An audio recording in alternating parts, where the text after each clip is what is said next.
En 1976, la sonde Viking 1 survole la région de Sidonia sur la planète Mars et capture une image qui va paralyser les chercheurs du monde entier. En plein milieu d'un désert de roches, apparaît un visage humain gigantesque, parfaitement sculpté, fixant le ciel étoilé. La NASA s'empresse de déclarer qu'il s'agit d'une simple illusion d'optique causée par les ombres et la lumière. Mais ce que la science ne vous dit pas, c'est qu'à proximité immédiate de ce visage, d'autres sondes ont photographié des structures pyramidales alignées exactement, comme celle de Gizeh, en Égypte. Comment la nature pourrait-elle créer, par pur hasard, un visage humain flanqué de pyramides géométriques parfaites sur une autre planète?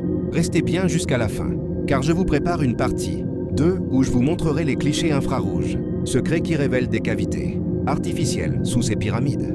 Sommes-nous face aux vestiges d'une civilisation martienne antique qui a dû fuir sa planète? Abonne-toi pour ne pas rater la prochaine preuve. En 1976, la sonde Viking 1 survole la région de Sidonia sur la planète Mars et capture une image qui va paralyser les chercheurs du monde entier. En plein milieu d'un désert de roches, apparaît un visage humain gigantesque, parfaitement sculpté, fixant le ciel étoilé. La NASA s'empresse de déclarer qu'il s'agit d'une simple illusion d'optique causée par les ombres et la lumière.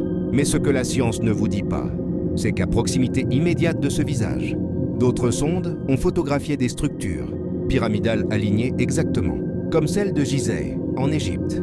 Comment la nature pourrait-elle créer, par pur hasard, un visage humain flanqué de pyramides géométriques parfaites sur une autre planète? Restez bien jusqu'à la fin, car je vous prépare une partie 2 où je vous montrerai les clichés infrarouges, secrets qui révèlent des cavités artificielles sous ces pyramides. Sommes-nous face aux vestiges d'une civilisation martienne antique qui a dû fuir sa planète? Abonne-toi pour ne pas rater la prochaine preuve.